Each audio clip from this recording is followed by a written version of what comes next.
मोहम्मद शहजाद खान। मैं एक मुसलमान समाज में से हूँ।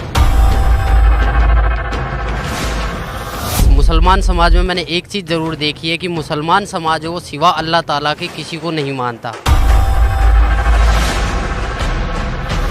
अगर कहीं भी ऐसा लगता है कि वहाँ आज खाना बनने वाला तो वो नमाज को छोड़ के खाने के ऊपर पहले टूटते थे।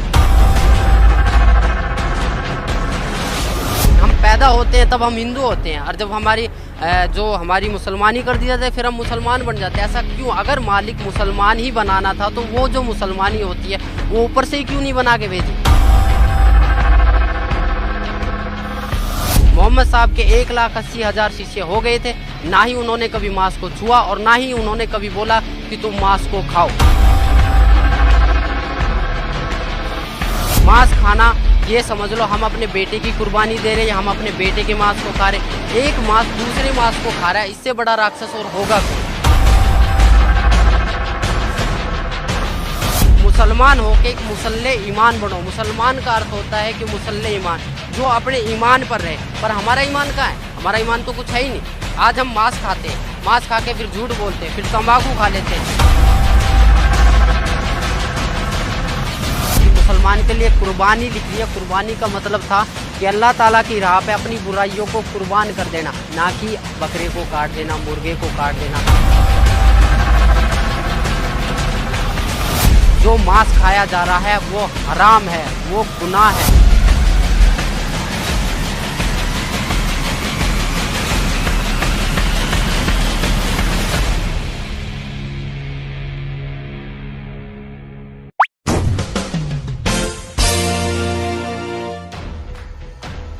क्या नाम है जी आपका? मेरा नाम शहजाद दास है और मालिक के शरण में आने से पहले मैं मोहम्मद शहजाद खान था। मालिक की शरण में आने के बाद मेरे को शहजाद दास नाम है मेरा। मैं एक मुसलमान समाज में से हूँ और मेरे को शुरू से ही हमारे जो बुज़ुर्ग है, जो भी हमारे माता पिता, जो भी हमारे मौलवी साहब है, उन्होंने मुझे सिर्फ़ एक ही चीज़ सिखाई थी कि नमाज पढ़ो, रोज़े रखो, ईद बकरीद मनाओ, मांस खाओ, कुछ भी करो पर मालिक का नाम लो। बस मुसलमान समाज में मैंने एक चीज़ ज़रूर देखी है कि मुसलमान समाज है वो सिवा अल्लाह ताला के किसी को नहीं मानता। ये मैंने उन चीज़ों की देखा है। और इसके अलावा उन्होंने मेरे से कहा था कि एक तहज्जुद की नमाज़ होती है जो रात के 12 बजे पढ़ी जाती है, अगर उसको पढ़ लोगे तो जो तुम्हारा सवाब है, सवाब का मतलब जो फल है वो दुगना हो जाता है। और सुबह 4 बजे की जो नमाज़ जिसे हम फजर की नमाज़ बोलते हैं, अगर उसको पढ़ के अगर आप किसी काम के लिए चलते हो तो ये समझ लो वो काम तो आपका 100% होगा। मैंने आज मेरे को मालिक की शरण में आज मेरे को 5 साल हो गए और 5 साल से पहले यानी कि मैं 22 साल तक इस साधना को करता रहा रेगुलर। पर मेरे को 1% भी ऐसा नहीं लगा कि आज मैंने अपना फ्यूचर बना लिया हो या आज मैंने अपना कोई काम कर लिया हो या फिर मैं किसी चीज़ में परफेक्ट हुआ हूँ या किसी चीज़ में मैं सक्सेसफुल हुआ हूँ। मुझे ऐसा कुछ अनुभव नहीं हुआ। यहाँ तक कि मैंने जो ख्वाजा गरीब नवाज़ की दरगाह है जो अजमेर में है, जिसको मोइनुद्दीन चिश्ती की दरगाह बोला जाता है, जो पूरे वर्ल्ड में प्रसिद्ध है, उस पर भी मैंने चादर के लिए बोला। मेरे मम्मी पापा ने कहा कि आप वहाँ जाओ, वहाँ चादर चढ़ाओ, वो सबकी मुराद पूरी करते, तो आप वहाँ जाओ। मैं वहाँ भी गया, उनके लिए चादर बोला। पर मैं जहाँ भी गया वहाँ मैंने देखा एक बहुत बड़ा देग है, उसमें लोग बाग सोने डाल रहे हैं, चांदी डाल रहे, पैसे डाल रहे। मेरे पास कोई मनी नहीं था, मेरे पास कोई पैसा नहीं था। मैं वहाँ गया, वहाँ लोग बाग क्या करते हैं, सर पे टोपी लगा लेते हैं, मालिक का नाम लेते हैं और कहते हैं कि एक कपड़ा सा लेते हैं हरे वाला और उसके नीचे बंदों को निकालते हैं और कहते हैं कि तुम्हें सवाब मिल चुका है, जन्नत का दरवाज़ा खुल चुका है। कहते हैं ये जन्नती दरवाज़ा और रमज़ान के दिनों में खोला जाता है। पर मुझे आज तक वहाँ जाने से, मेरे कम से कम भी 22 साल तक रेगुलर गया, पर मुझे वहाँ जाने से कोई लाभ नहीं हुआ, ना ही मुझे कोई फ़ायदा हुआ है। और बहुत सी जगह गया, अलीगढ़ दरगाह पे भी गया, महरौली की जो दरगाह है वहाँ पर भी गया, वहाँ भी चद्दरें बोली है। वहाँ सिर्फ क्या है कि बाहर मांस कटता है, अंदर मालिक का वो पत्थर होता है, पत्थर के सामने सिजदा करो या उसके ऊपर कोई चद्दर चढ़ा दो, वही कहानी। हर जगह एक ना एक स्टेप सीखने को मिलते हैं। महरौली की जो दरगाह वहाँ क्या है, बहुत बड़ा एक दरगाह बना रखी है और वहाँ पत्थर है, वहाँ पत्थर के ऊपर चद्दर बिछा दो और बाहर क्या है मांस खाओ, मांस के टुकड़े कर कर के खिलाए जाते थे और कहते हैं कि ये बहुत बड़ा सवाब है। मालिक ने मांस के लिए बोला गया है, मालिक ने बोला था कि कुर्बानी दो, बकरे, गाय, भैंस जो भी उनके हाथ लगे उसको कुर्बान करते थे और लोग बागों को खिलाते थे। इससे वो अपना कर्म तो ख़राब करते ही करते थे, दूसरे के कर्म भी बिगाड़ते। मुसलमान धर्म में जो मांस बनता है वो इस प्रकार बनता है जैसे कोई हरी सब्जी बना रहा हो, और मांस में भी कोई बकरा काट देता है, कोई मुर्गा काट देता है, कोई भैंस काट देता है, सब चल रहे हैं। और सबको बोला जाता था एक ही मटके में से, शराबी भी उसी मटके से पानी पी रहा है, कैंसर वाला भी उसी मटके से पानी पी रहा है, बच्चे भी उसी मटके से पानी पी रहे, बाप भी उसी मटके से पानी पी रहा है, और कोई नमाजी आदमी भी है वो भी उसी मटके से पानी पी रहा है। अगर मैं उस पर ऑब्जेक्शन उठाता था, मैं कहता था ये गलत है, तो वो कहते थे ये नहीं है, ये सवाब है, मुसलमान एक दूसरे मुसलमान का झूठा खा सकता है। इससे मैं बहुत इरेटर हो गया, मतलब इतना इरेटर हो गया कि मैं अपना मानसिक संतुलन खो बैठा था, और मैं सोचा कि ये नहीं होगा। फिर मैंने अपने एक मौलवी साहब से बात करा कि क्या ये जो हम कर रहे हैं, जो हम जो चल रहे हैं, ये क्या सच है? उन्होंने कहा कि बहुत अच्छा है, आप एक काम करो, 40 दिन की जमात में जाइए। 40 दिन की जमात में तो नहीं गया, पर हाँ मैं 3 दिन की जमात में ज़रूर गया था। कादियान गया था, वहाँ से मैं कुछ बुकें लेकर आया था जो आज सदगुरु रामपाल जी महाराज के पास हैं। उन्होंने क्या बताया था, उन्होंने वहाँ भी क्या था, वहाँ मैंने देखा एक भेड़चाल, जो अगर कहीं भी ऐसा लगता है कि वहाँ आज खाना बनने वाला, तो वो नमाज को छोड़ के खाने के ऊपर पहले टूटते थे। वो भक्ति नहीं देखते थे, वो ये सोचते थे कि हमारा पेट भरे और हम सोए। नमाज कोई अहमियत नहीं रखती उन बंदों के लिए। नमाज थी एक नित्य नियम, और नमाज से ऐसा मुझे कोई फ़ायदा नहीं मिला। मेरे माँ बाप ने ये बोल दिया था कि तू ज़िंदगी में कभी अपना फ्यूचर नहीं बना पाएगा, और सदा ज़िंदगी एक मजदूरी की तरह काम करता रहेगा। सर, संत रामपाल जी महाराज की शरण में कैसे आए आप? मुसलमानों में क्या कहा जाता है कि नहीं, हमें सीधा मुसलमान बना के भेजा है, बट मैं इस परंपरा को निभाता आया। तो एक दिन क्या हुआ कि मेरे को ऐसे ही मैं बैठा हुआ था, अपने पापा के हॉस्पिटल में बैठा हुआ था। मेरे फादर का हॉस्पिटल था, खान हॉस्पिटल मानेसर के अंदर, गुड़गांव के अंदर, वहाँ बैठा हुआ था।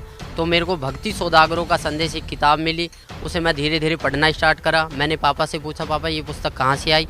उन्होंने कहा कि मैंने डाक द्वारा ये बरवाला से मंगवाई है, आश्रम से मंगवाई है। तो मैंने वो धीरे धीरे पढ़ी। उसमें देखा मैंने, जो कलाम पाक की एक हेडिंग लिख रही थी, जिसमें लिखा गया था कि वह अल्लाह ताला जिसने पानी की एक बूंद से आदमी और औरत को उत्पन्न किया, और फिर इस पृथ्वी पर साहिब नस्ल, किसी का बाप, किसी का दामाद, किसी का औरत बना के भेज दिया है, उस अल्लाह ताला के बारे में, जिसने आसमान और ज़मीन जो इसके बीच दरमियान है उसको 6 दिन में बनाया और 7वें दिन तख्त पर जा विराजा, उसके बारे में किसी बाखबर से पूछ कर देखो।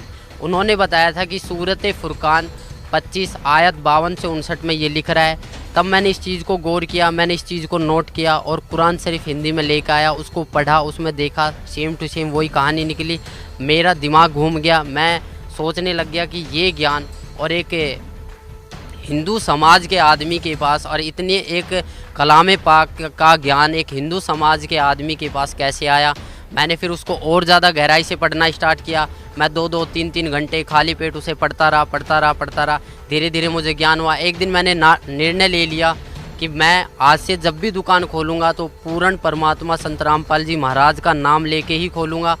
नया हॉस्पिटल था, मैंने स्टार्टिंग से ही दुकान पूर्ण परमात्मा संत रामपाल जी महाराज के नाम से खोलना स्टार्ट करा, और मैंने अंदर ही अंदर एक प्रेरणा बनाई कि मालिक, मैं इतना अभी अपने पैरों पर खड़ा नहीं हूँ। अगर मैं अपने पैरों पर खड़ा हो गया, या मैं जो मेरे घर वाले मुझे बोलते हैं, या मुझे ऐसा लगा कि मालिक अगर आप ही भगवान हो, आप ही ईश्वर हो, आप ही गॉड हो, तो मुझे कम से कम इतना ज्ञान दे दो ताकि मैं आपके पास आ सकूँ। तो धीरे धीरे मैं जब दुकान खोलता तो दुकानों की प्रोग्रेस होने लगी। इतना प्रोग्रेस हुआ कि जब भी मैं एक बार आया, मैं गांव में पूछा मैंने कि यहाँ पर मेरे को जाना है एड्रेस पे, तो उन्होंने बताया कि एक हमारे मुरारी भगत जी थे, उन्होंने वहाँ का एड्रेस दिया कुछ होने।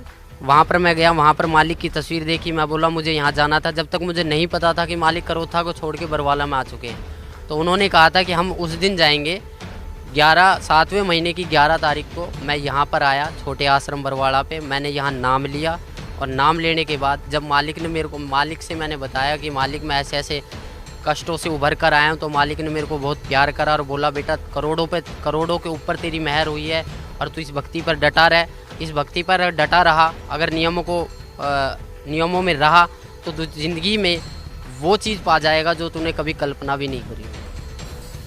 सर, संत रामपाल जी महाराज जो आपके पूज्य गुरुदेव हैं, उनसे नाम उपदेश लेने के बाद आपको क्या लाभ मिला? सबसे पहले नाम उपदेश लेने के बाद मैंने, जो मेरा मनुष्य जन्म था वो सुधरा। मैंने मांस खाना छोड़ दिया। मैं उस मुसलमान समाज के प्रति जो एक सद्भावना थी, जो एक मैं खोज रहा था अल्लाह ताला को, जो मैं एक देखना चाहता कि अल्लाह ताला कौन था, उसके बारे में मुझे पता लगा। फिर मैंने यहाँ से जितने भी अपने मुसलमान भाई हैं, जितने भी अपने मुल्ला काजी, उनसे पूछा कि भैया ऐसे इस बात है। दुआ सलाम भी करता था, सारे काम करता था। वो 2-4 बार मेरी बातें सुनते थे।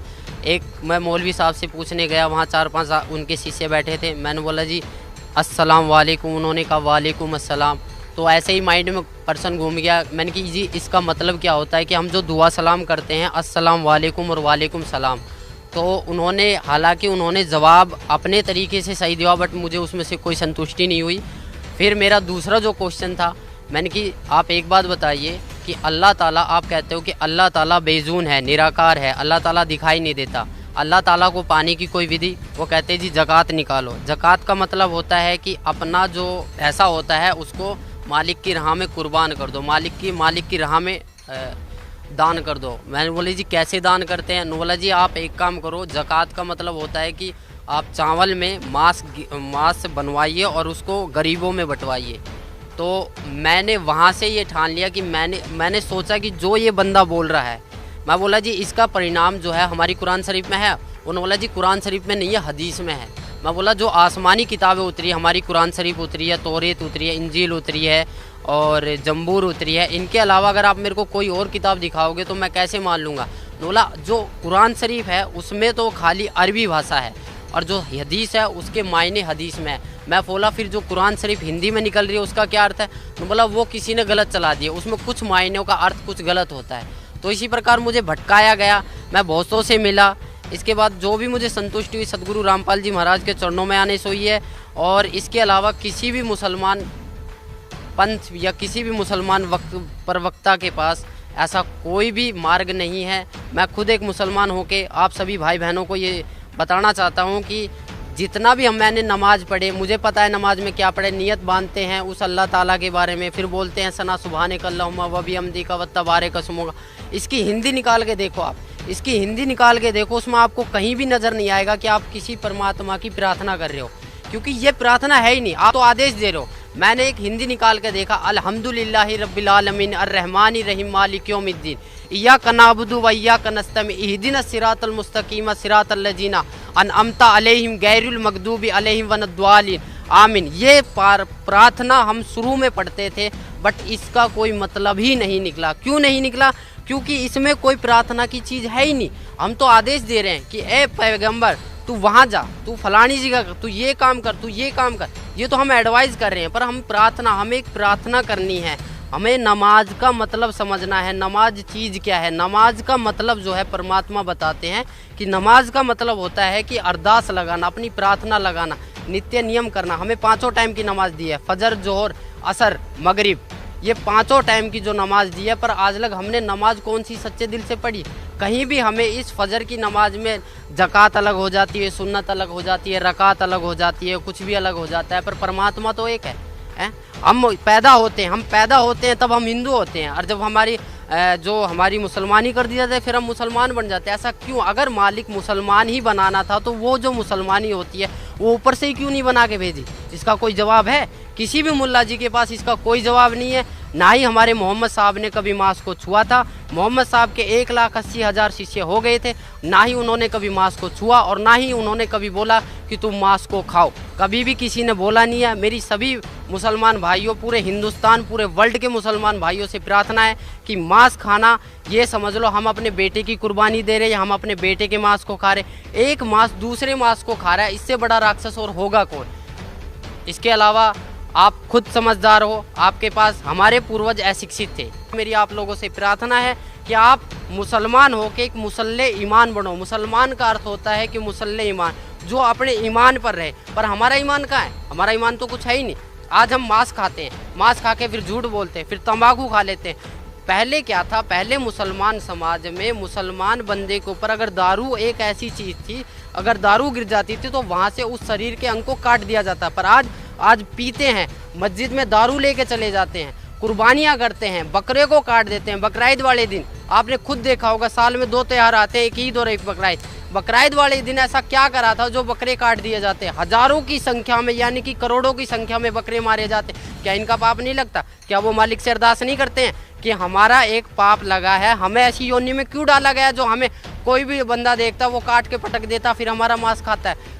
मैं आप लोग सभी से ये प्रार्थना करता हूँ कि अपना जीवन सफल बनाए। मनुष्य जीवन एक अनमोल है, इसको व्यर्थ ना करे। मुसलमान समाज जो है वो बहुत पाक समाज है। वो पाक इसलिए है क्योंकि वो सिवाय अल्लाह ताला के किसी को मानता नहीं है। पर आजकल का जो मुसलमान समाज है वो मुल्ला काजियों ने बहकाया जा रहा है, क्योंकि हम ख्वाजा गरीब नवाज की दरगाह पे जाते हैं, क्या करते हैं? हम पत्थरों के सामने पूजा करते हैं, फिर कहते हैं कि हम पत्थरों की पूजा नहीं करते। फिर कैसे पत्थरों की पूजा करते हैं? अगर आपने सिजदा कर दिया, उसको पूज लिया, सिजदा करना एक पूज लिया सिवाय अल्लाह ताला के, फिर कहते हैं कि सिवाय अल्लाह ताला के किसी का आगे सिजदा नहीं करते। फिर ख्वाजा गरीब नवाज की दरगाह, सैयद, पीर, जितने भी ये महरौली की दरगाह, अलीगढ़ की दरगाह, यहाँ पर होता क्या है? क्या होता है यहाँ पर? क्या वो बंदा है? क्या वो पीर पैगंबर है? नहीं। उन्होंने ये कहा था कि हम भगवान नहीं हैं, हम अल्लाह नहीं है, हम उस अल्लाह ताला के बारे में सोचो।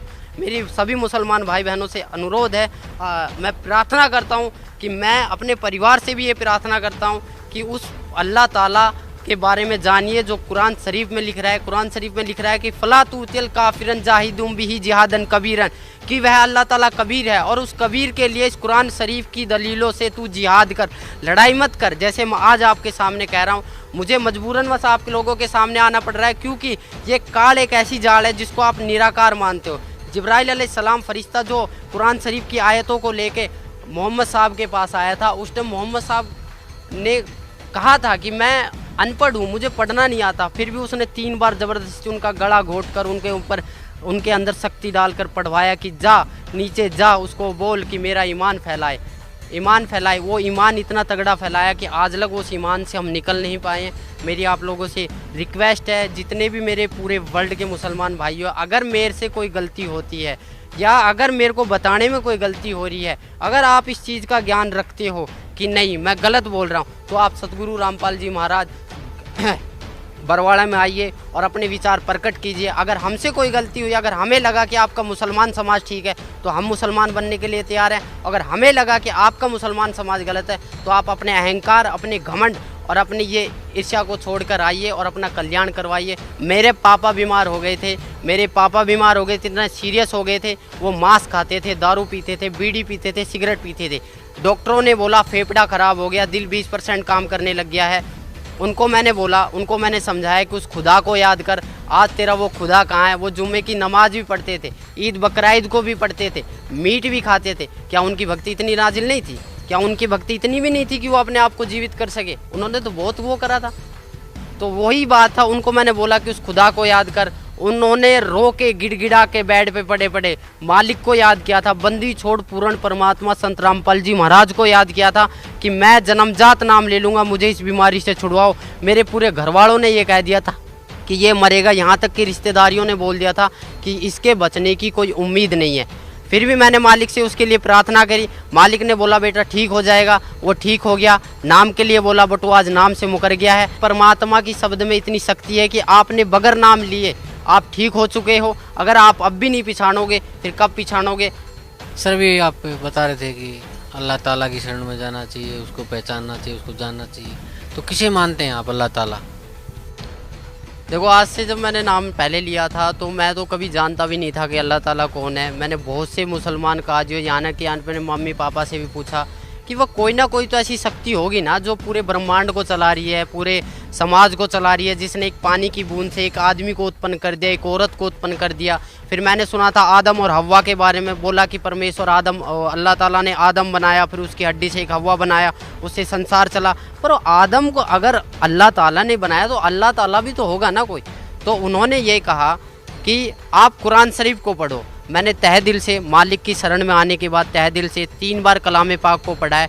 वहाँ पर मुझे एक एक चीज़ के अरब का पता लगा। उसमें एक सूरत आती है औज़ु बिल्लाहि मिनश्शैतानिर रजीम बिस्मिल्लाहिर रहमानिर रहीम, कि शुरू करता हूँ उस अल्लाह ताला के नाम से जो सबसे बड़ा है और अपने बंदे के गुनाहों को माफ़ करने वाला है। हमारा जो मैटर है वो ये है कि हमने एक सूरत फुरकानी 25-52 से 59 तक में पढ़ा था कि फ़ला तुतिल काफिरन जाहिदुम बिही जिहादन कबीरन। इसमें कबीर परमात्मा को जो बड़ा बोला गया है। मैंने बहुतों मुसलमान काजियों से पूछा कि कबीर का अर्थ क्या है, कि कबीरा गुनाह है। कौन सा गुनाह है? पाप का है, चोरी का है, डकैती का है, बोला कबीरा गुनाह है जिसकी कोई माफ़ी नहीं हो सकती। उन्होंने सब एक अज्ञान रूपी के कारण बहकाया हुआ था। असली ज्ञान ये था, मालिक के द्वारा दिया और था कि कबीर इज गॉड है, कबीर ही अल्लाह ताला, अल्लाहु कबीर है, नोट है अल्लाहु अकबर। अल्लाहु अकबर बोलो या अल्लाहु कबीर है बोलो, बात एक ही है, वह अल्लाह कबीर है। और बड़े का मतलब होता है कबीर। अगर बड़े को लेके चलते हैं तो इसका अर्थ ये बनता है कि शुरू करता हूँ उस अल्लाह ताला के नाम से जो कबीर है और अपने बंदों के गुनाहों को माफ़ करने वाला है। उस हज़रत मोहम्मद साहब जो हमारे नबी है, जो पीर पैगंबर थे, जिनको नबी का दर्जा दिया गया, उनको भी जिंदा महात्मा के रूप में मिले थे जब उन्होंने अपनी शब्द से गाय को मार दिया था और उनसे जीवित नहीं हुई थी। उन्होंने जाके एक गुफा में रोए, घर को बंद करके रोए कि अल्लाहु कबीर है, गिड़गिड़ाए अल्लाहु कबीर है, अल्लाहु कबीर है। तो वो एक सूक्ष्म रूप धर कर आए। तब उन्होंने कहा था कि मेरी गाय को जीवित कर दो। तब उन्होंने कहा था जाओ मोहम्मद आपकी गाय जीवित हो जाएगी। तब एक सूक्ष्म रूप में वो आए और उनकी गाय जीवित करी और वो चले गए। तब से मोहम्मद साहब की महिमा बनी। जिस दिन को गाय को काटा गया था, जिस दिन को गाय को काटा गया था, वो मुसलमान भाइयों ने अपनी डायरी में लिख लिया।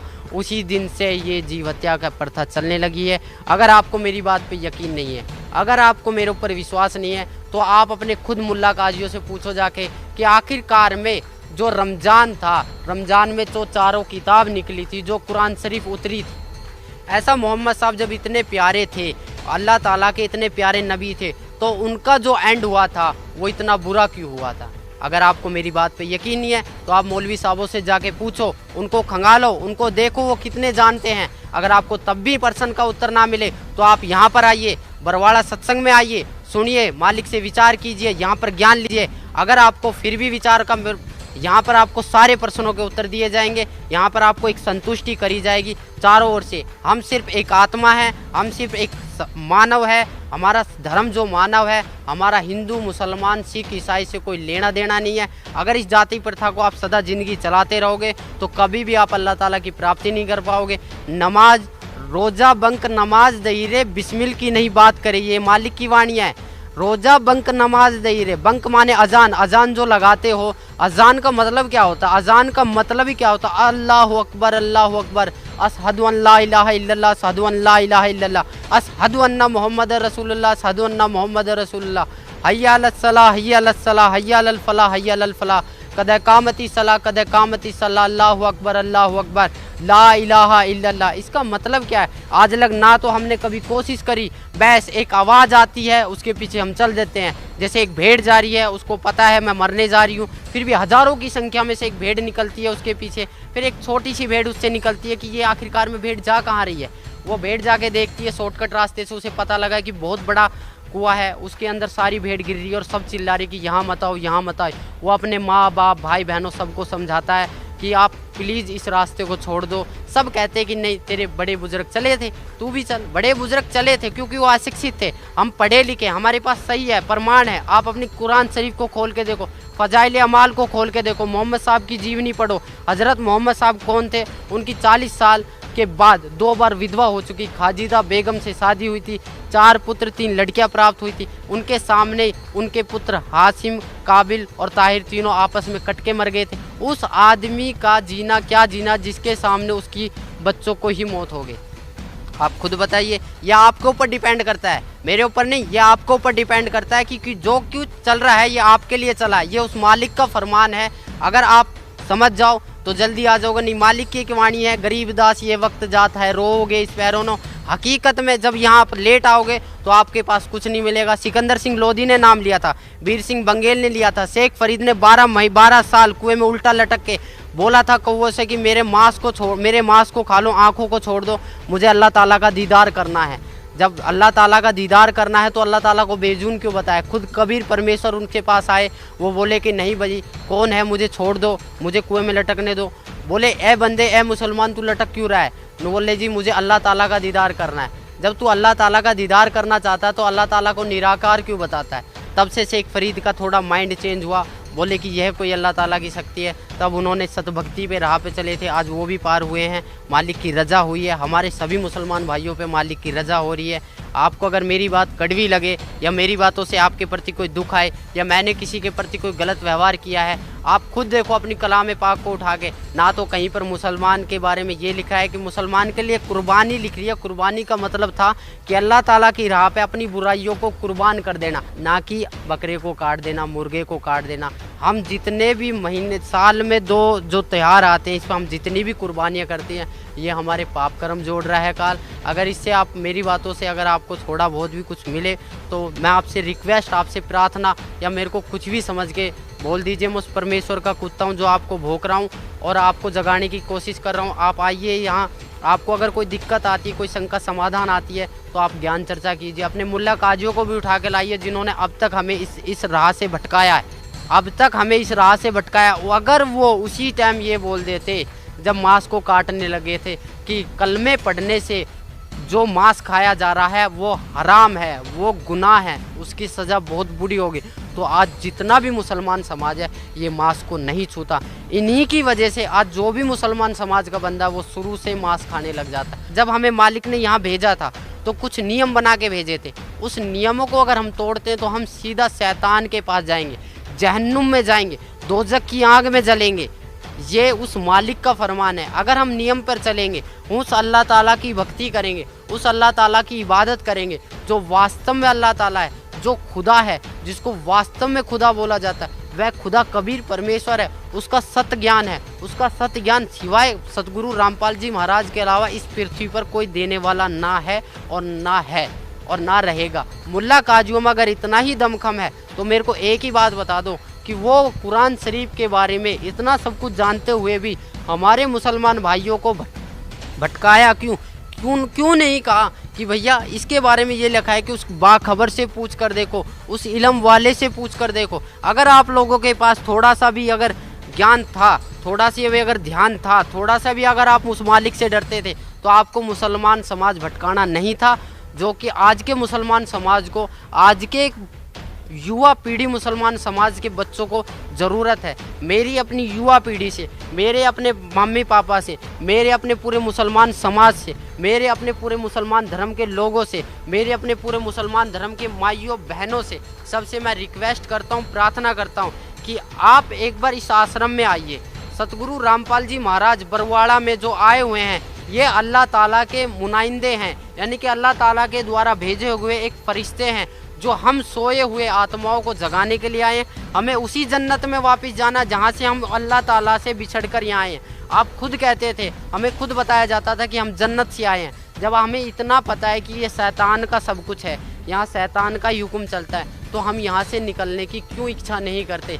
क्या ये हमारा खुद का है? हमारा शरीर भी खुद का नहीं है। अगर हकीकत पूछो तो मनुष्य जन्म इतना अनमोल जन्म है, पर हम इसको अपनी गलत साधना के कारण, अपनी अज्ञानता के कारण इसको बर्बाद दिन पा दिन करते जा रहे हैं। मैं आपको एक पर्सनली बताता हूँ, मेरे रिश्तेदार 40 दिन की जमात में गए, 40 दिन की जमात में गए, हज में गए, 2 बार हज करके आए। कहते हैं कि हज में जो जाता है वो बंदा सीधा जन्नत को जाता है। उसके घर में उसकी बहू का एक 1.5 साल की लड़की गुजर गई, 1.5 महीना पहले। उसको 1.5 महीने के बाद एक बच्चा पैदा होने वाला था, 1.5 महीने के बाद उसका लड़का होते ही गुजर गया। तो इससे बड़ी आफत और क्या आ सकती है उस बंदे के लिए जो बंदा जमात में गया है?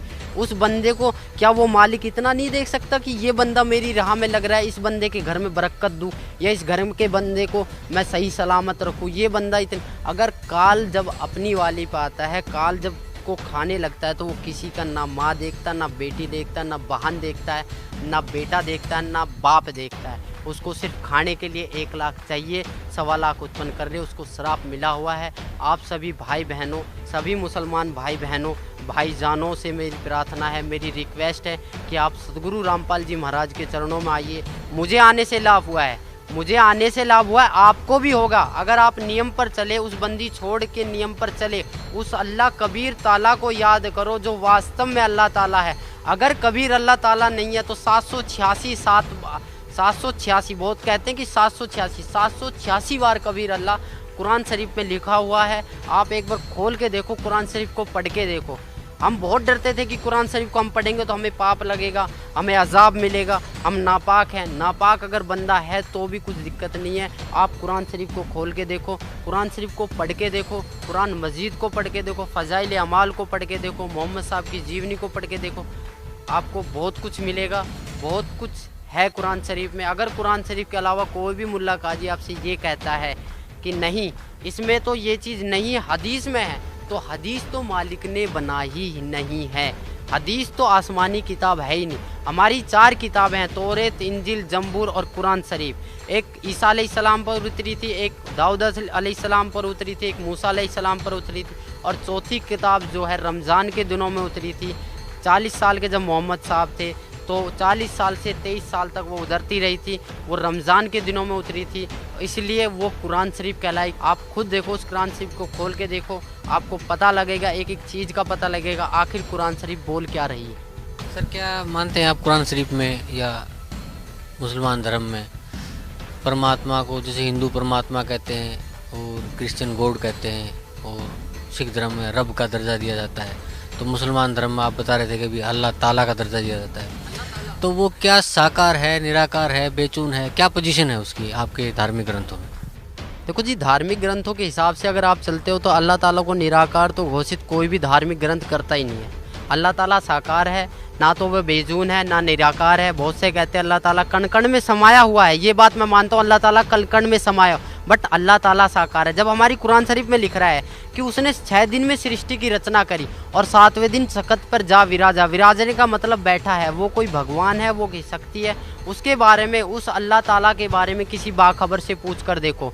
बाखबर का मतलब होता है तत्वदर्शी संत, उस तत्वदर्शी संत से पूछ कर देखो, और तत्वदर्शी संत कौन है, कैसे है, उसके बारे में आपको ज्ञान मिलेगा। एक हमारी बुक चल रही है ज्ञान गंगा, उसको पढ़िए, आपको बहुत लाभ मिलेगा। अपनी कुरान शरीफ को खोल के देखिए, आप जब तक कुरान शरीफ को नहीं खोल के देखोगे आप निराकार ही साबित करते रहोगे। परमात्मा साकार है, कबीर अल्लाह है, अल्लाह ताला कबीर है, उसका नाम कबीर है, वह 7वें आसमान पर बैठा हुआ है, वह जन्नत में है, उसका नाम कबीर है, और उसी की हम प्यारी आत्माएं हैं, पूरा वर्ल्ड उसी की आत्माएं हैं। हमें यहाँ से सीधा अपने मालिक के पास जाना है, ना कि शैतान के पास। अगर आपको मेरी बात पे यकीन नहीं है तो आप मौलवी साहबों से जाके पूछो, उनको खंगालो, उनको देखो वो कितने जानते हैं। अगर आपको तब भी प्रश्न का उत्तर ना मिले तो आप यहाँ पर आइए, बरवाड़ा सत्संग में आइए, सुनिए, मालिक से विचार कीजिए, यहाँ पर ज्ञान लीजिए। अगर आपको फिर भी विचार का, यहाँ पर आपको सारे प्रश्नों के उत्तर दिए जाएंगे, यहाँ पर आपको एक संतुष्टि करी जाएगी चारों ओर से। हम सिर्फ एक आत्मा है, हम सिर्फ एक मानव है, हमारा धर्म जो मानव है, हमारा हिंदू, मुसलमान, सिख, ईसाई से कोई लेना देना नहीं है। अगर इस जाति प्रथा को आप सदा जिंदगी चलाते रहोगे तो कभी भी आप अल्लाह ताला की प्राप्ति नहीं कर पाओगे। जो क्यों चल रहा है ये आपके लिए चला है, ये उस मालिक का फरमान है। अगर आप समझ जाओ तो जल्दी आ जाओगे, नहीं मालिक की वाणी है, गरीब दास ये वक्त जाता है, रोओगे इस पैरों। हकीकत में जब यहाँ पर लेट आओगे तो आपके पास कुछ नहीं मिलेगा। सिकंदर लोधी ने नाम लिया था, वीर सिंह बंगेल ने लिया था, शेख फरीद ने 12 साल कुएं में उल्टा लटक के बोला था कौवों से कि मेरे मांस को खा लो, आँखों को छोड़ दो, मुझे अल्लाह ताला का दीदार करना है। जब अल्लाह ताला का दीदार करना है तो अल्लाह ताला को बेजून क्यों बताया? खुद कबीर परमेश्वर उनके पास आए, वो बोले कि नहीं भाई कौन है, मुझे छोड़ दो, मुझे कुएं में लटकने दो। बोले ए बंदे, ए मुसलमान, तू लटक क्यों रहा है? तो बोले जी मुझे अल्लाह ताला का दीदार करना है। जब तू अल्लाह ताला का दीदार करना चाहता है तो अल्लाह ताला को निराकार क्यों बताता है? तब से शेख फरीद का थोड़ा माइंड चेंज हुआ, बोले कि यह कोई अल्लाह ताला की शक्ति है। तब उन्होंने सतभक्ति पे राह पे चले थे, आज वो भी पार हुए हैं, मालिक की रज़ा हुई है। हमारे सभी मुसलमान भाइयों पे मालिक की रज़ा हो रही है। आपको अगर मेरी बात कड़वी लगे या मेरी बातों से आपके प्रति कोई दुख आए या मैंने किसी के प्रति कोई गलत व्यवहार किया है, आप खुद देखो अपनी कलाम पाक को उठा के, ना तो कहीं पर मुसलमान के बारे में ये लिखा है कि मुसलमान के लिए कुर्बानी लिख रही है। कुर्बानी का मतलब था कि अल्लाह ताला की राह पे अपनी बुराइयों को कुर्बान कर देना, ना कि बकरे को काट देना, मुर्गे को काट देना। हम जितने भी महीने, साल में 2 जो त्यौहार आते हैं, इस पर हम जितनी भी कुर्बानियाँ करते हैं, ये हमारे पाप कर्म जोड़ रहा है काल। अगर इससे आप मेरी बातों से अगर आपको थोड़ा बहुत भी कुछ मिले तो मैं आपसे रिक्वेस्ट, आपसे प्रार्थना, या मेरे को कुछ भी समझ के बोल दीजिए, मैं उस परमेश्वर का कुत्ता हूँ जो आपको भोंक रहा हूँ और आपको जगाने की कोशिश कर रहा हूँ। आप आइए यहाँ, आपको अगर कोई दिक्कत आती है, कोई शंका समाधान आती है तो आप ज्ञान चर्चा कीजिए। अपने मुल्ला काजियों को भी उठा के लाइए जिन्होंने अब तक हमें इस राह से भटकाया है। सर अभी आप बता रहे थे कि न हम हिंदू हैं, न मुसलमान हैं, न सिख हैं, न ईसाई हैं, हम सिर्फ एक आत्मा हैं, तो आत्मा की मुक्ति कैसे संभव हो सकती है? आत्मा की मुक्ति सतभक्ति से ही संभव हो सकती है। सतभक्ति का मतलब यह है कि हमें सबसे पहले अपने गुरु की तलाश करनी पड़ेगी, एक तत्वदर्शी संत की तलाश करनी पड़ेगी। वो हमें उस अल्लाह ताला, उस खुदा का मार्ग बताएगा, वो अल्लाह ताला के मार्ग की विधि बताएगा। उस विधि पर चलने से, उसके पथ पर चलने से हम इस शरीर को, जो हमारा नासवान शरीर है, इसको हम छोड़कर अपने मालिक के पास चले जाएंगे। इसी से ही आत्मा की मुक्ति हो सकती है, ना तो नमाज पढ़ने से, ना रोज़ा रखने से, ना बकरों को हलाल करने से, ना गायों को हलाल करने से, ना मुर्गों को हलाल करने से। इससे ना तो किसी को मुक्ति मिली है और ना ही कोई मुक्त हो पाएगा। तो सर, इस जहान में कौन है वो तत्वदर्शी संत जो हमें मुक्ति प्रदान कर सकता है?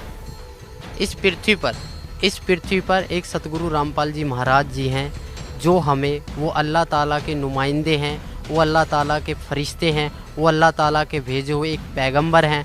अगर आप उनके पास आके नाम दीक्षा, जो भी वो अल्लाह ताला की विधि आपको बताए, उसको अगर आप अपने सच्चे मन से एक तड़प के साथ, जिस प्रकार आप एक नमाज को तड़प के साथ, जिस प्रकार एक आप रोज़े को तड़प के साथ करते हो, उसी प्रकार आप इस विधि को भी तड़प के साथ अगर कर लो, तो आप 100%, 101% आप पार हो जाओगे और उस जन्नत में चले जाओगे जहाँ वास्तव में ही खुदा है, जहाँ वास्तव में ही अल्लाह ताला है, जो साकार बैठा है, जो हमारे लिए बहुत रोते हैं, जो जिनसे हम बिछड़ के बहुत दुखी हुए हैं। इस संसार में ऐसा कोई सा भी मनुष्य नहीं है जिसके ऊपर दुखों का आप पहाड़ नहीं पड़ा है। अगर वो दुखों का निवारण और इस संसार, इस काल के जाल से छूटना चाहता है, इस शैतान के जाल से, तो वो सतगुरु रामपाल जी महाराज की शरण में आए।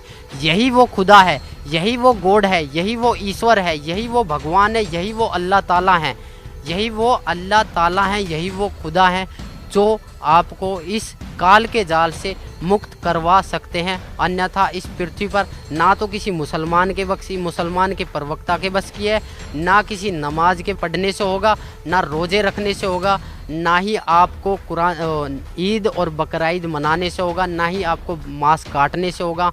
सबसे पहले आप आइए और मांस को छोड़ने की कष्ट कीजिए, क्योंकि हम जितनी जीव हत्या करेंगे उतना ही हमारा पाप कर्म बढ़ता ही चला जाएगा। ये कुरान शरीफ में भी लिख रहा है कि मनुष्य अपने जीव के स्वाद के लिए इस कर्म को कर रहा है, अन्यथा कोई कर्म नहीं है।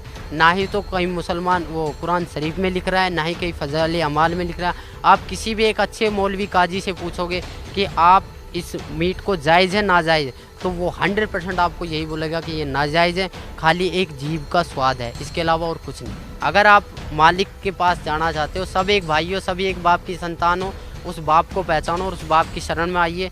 और इसके अलावा आप लोगों से क्या कहूँ, आप सब समझदार हो, मेरे से ज़्यादा आप पढ़े लिखे हो, मेरे से ज़्यादा आप जानकारी रखते हो। जितने भी मुल्ला काजी, जितने भी काजी साहब, जितने भी मुसलमान भाई मेरे सब चीज़ों को सुन रहे हैं, मेरी आवाज़ आप तक कानों तक जा रही है, तो प्लीज़ मेरी आपसे अरदास है, मेरी एक रिक्वेस्ट है, मेरी एक प्रार्थना है कि कम से कम आप उस कुरान शरीफ को खोल के देखो, जो आपने 20-25 साल से वो कुरान शरीफ खोल के नहीं देखी।